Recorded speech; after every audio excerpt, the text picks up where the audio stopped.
one game away. Blow up. We're playing for something, man. We're playing for something. Just gotta mean something, you. They gotta mean something. Everything you got. Let's finish this.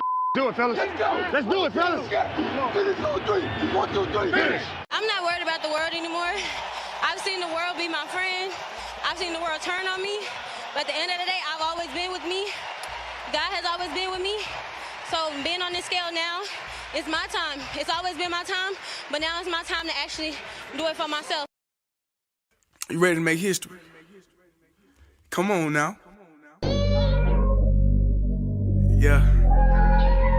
You know, there's these two words. And when I say them, people get goosebumps because they know. They know what happens next. So without further ado,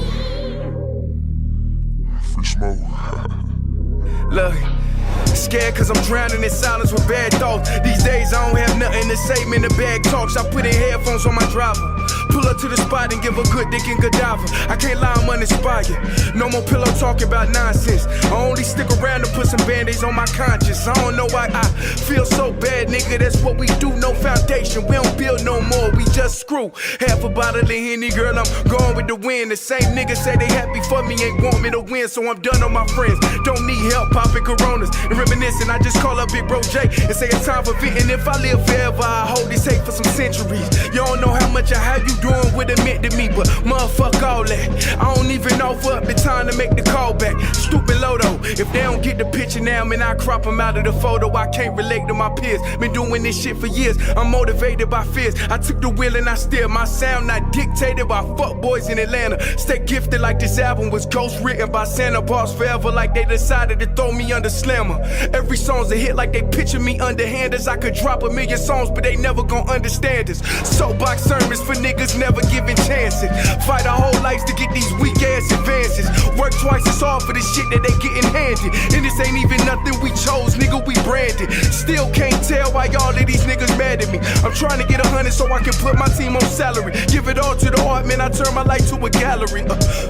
Man, damn, what a fucked up masterpiece. 1,100 shots and I swear, man, I felt them all. If we ain't even good on our blocks, man, who can we call? Pre-decline state of mind, we broke crabs in the barrel. Got us fighting our folk, man, this shit just a life of peril. Ladies and gentlemen, welcome back to Kicking It with Saint. I am your host, Saint. Yo, how everybody doing out there today? We got something to talk about. This ain't no divisional breakdown, but we're going to get back to those. I actually got a topic I want to talk about. I've been meaning to talk about this topic. I just haven't had the time. I do now. You know, I like Pat McAfee. I talked very highly of Pat McAfee on this show multiple times in the past. Excuse me. And it's so crazy how things seem to happen in life, bro. People seem to change and things of that nature. I done watched for years Pat McAfee basically say he got the players back. He made a whole big deal about going at the media because he wanted to have players backs. Now, I knew that really he was just meat riding Aaron Rodgers because Aaron Rodgers was on the show. So anytime Aaron Rodgers had a problem, he would go on to the show, use that platform to air his grievances. And as soon as the show ends, Pat McAfee also got those same problems. So, listen, I get it. You excited to have that type of guest on your show for Aaron Rodgers, the MVP, full-time Super Bowl champion, one of the best players of all time. To have that type of connection when you didn't work for ESPN, you didn't work for Fox. You might have been doing some gigs for the networks, but you weren't an employee of those networks. I mean, Pat McAfee's self-made in a sense. So, I get it. You know what I'm saying? I liked Pat McAfee as much as everybody else did.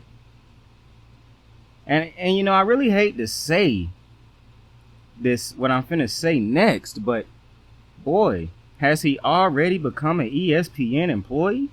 With the new deal he signed with ESPN, you know, it was a lot of going on talking about, oh, Pat gonna change and yada, yada, yada. And boy, could I have never imagined the switch up that Pat will pull. I've been looking at Pat talk about this Jonathan Taylor issue for the last couple weeks. Very interesting seeing him talk about Jonathan Taylor and the way that he talked about Jonathan Taylor, especially considering that's not how he talked about other players in the past when it came to them dealing with these type of issues with an organization. He didn't talk about Aaron Rodgers like this. He didn't defend the Packers and go at Aaron Rodgers. He didn't defend any other teams and go at the players over the last couple of years. Now, I didn't like how he talked about Lamar Jackson on a regular basis. He basically became a Lamar, you should go get an agent. You should listen. You know what I'm saying? I didn't agree with that. But for the most part, he always was riding with the players. And then Jonathan Taylor, the best player on the Colts, a team that he root for, the owner of the Colts, who he meet ride, clearly, who done a lot for him. We know, we done seen how he talk about Jim Irsay. And therein lies the problem. We know your relationship with Jim Irsay, so why would you not? Pat McAfee got a job, bro. And I'm not telling you that his job is what the ESPN employees' jobs is, but he's still got a job to be unbiased in most sports topics that he talk about. There is clearly no objectivity. There's clearly a full-on bias when he talk about Jonathan Taylor and the Jim Irsay situation. And what's really irritating me is that we done seen this happen to players so many times, and for Pat McAfee to be taking a stance, and you know, it'd be one thing if Pat was just meat riding Jim Irsay, but to try to make it out to be like Jonathan Taylor is the reason the Colts are a bad organization, to make it seem like all the problems that's going on with the Indy is Jonathan Taylor's problem, like that's crazy. Like Pat McAfee done went full on dickhead against Jonathan Taylor. And it's so very clear to see it if you watch the show, how he been meat riding Jim Irsay.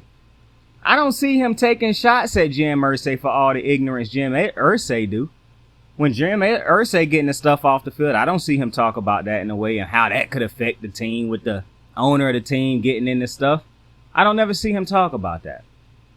But yet, you gonna meat ride him when it comes to a player getting their money. Not just a player, the best player on the team. And now all of a sudden, Pat McAfee and the team feel like Jonathan Taylor should have to prove all over again that he's a great running back. Not only that he's a great running back, that he's one of the top running backs in the NFL because of a down year in which not Jonathan Taylor's fault. The Colts were a bad team. They fired the coach, got rid of the quarterback. But Jonathan Taylor was the problem. And now Pat McAfee done went on his show for multiple weeks. Somehow he done become such a star in the media that nobody is calling him out on this. And I'm ashamed that Adam Jones, bro, this is what I'm saying, bro. All athletes ain't dope, bro.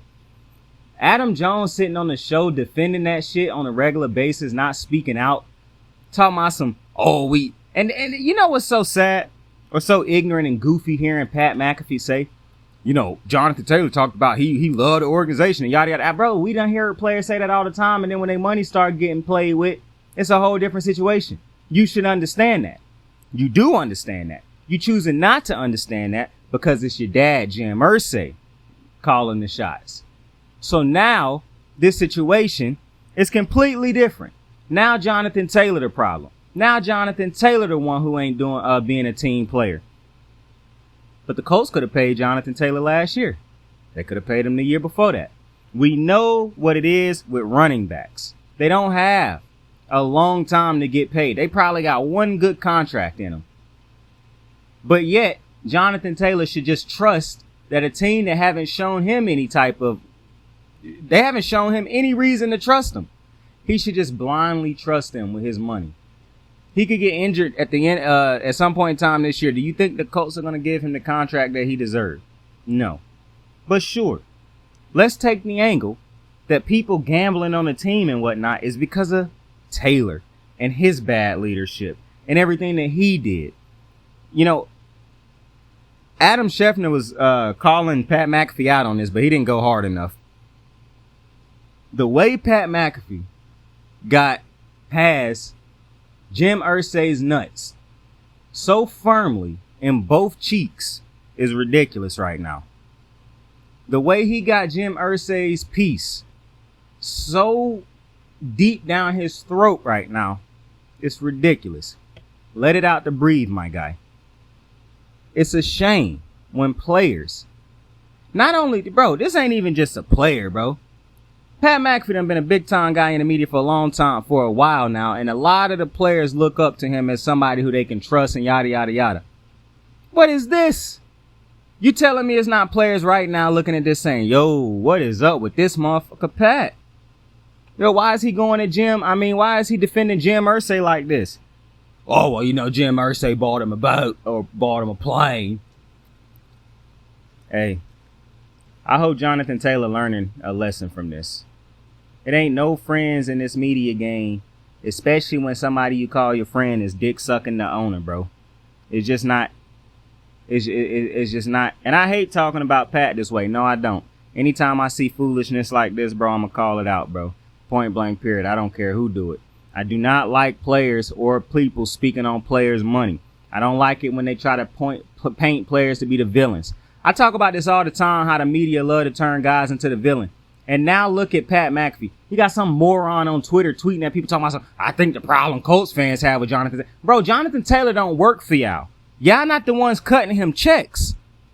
So Jonathan Taylor should not be trying to think about his employment based off of what makes the fans happy. He should not be thinking about how he should maneuver in this situation based off of what make the Colt fans happy or Pat McAfee happy or Jim Irsay happy. Jonathan Taylor should be thinking about what make Jonathan Taylor happy. What will Jonathan Taylor be happy to go out there and play for? Point blank period. End of discussion. All this other shit where players get turned into the villains, and it's usually by fans and the media, i.e. Pat McAfee being a fan and a media member. He done turned this man into a bad guy. He done point out all the Jonathan Taylor's flaws. Anything shortcoming that Jonathan Taylor he done had, he done pointed that out. And this is my problem. It's so sad when you meet your heroes, they say. It's so sad when something you think it is turns out it ain't that. It's so sad. Such a weird light to see Pat McAfee in now, but I can't unsee that. I can't unhear these conversations he been having. I can't unhear the shit he done said about Jonathan Taylor and the narrative he painting and the picture he painting. I can't. It's crazy. All this for Jim Irsay? Jim Irsay must have called Pat McAfee and said, listen, bruh, if you don't talk about how bad a teammate Jonathan Taylor is being, bro, I'm not going to fund certain parts of your show.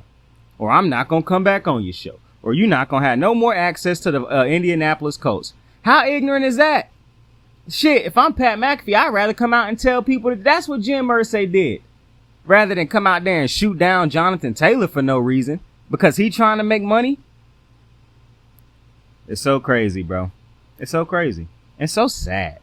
Because you didn't expect for Pat McAfee to be this type of guy. But I guess when your lips is so connected to another man's piece, anything is possible. But with that being said, I appreciate y'all for joining me on a quick little episode of Kicking It with Saint. Tell somebody you fuck with him. Tell somebody you love him. Don't be a Pat McAfee. It's a quote that I heard once. You know, you either die a hero or live long enough to see yourself become a Pat McAfee. And my Lord, don't become what Pat McAfee is becoming. With that being said, I appreciate you for joining me. Like, subscribe, share, please. It helped me out a lot. And in the future, it could actually help you. Who knows? Tell somebody you fuck with them. Tell somebody you love them. For absolutely no reason at all. Make somebody's day better. Saint out. And I'm ready. Mentally, physically, and emotionally. Yeah. And I'm here to stay. I'm not back. I'm better. I got the moves like hot sauce. Lil' mama taking the top off. I'm laying down getting topped off. After this, she know she getting knocked off. I know she loving the money, so I keep on thumbing and thumbing. She say she horny when she taking shots, so I keep them coming and coming. Now I'm putting dick in her tummy, scoop her up like I'm raking her something. You would think shawty red track, the way that she running and running. You getting dumber and dumber, you out here chasing the bone. After she finished from giving me dome, the Uber is taking her home. Tight.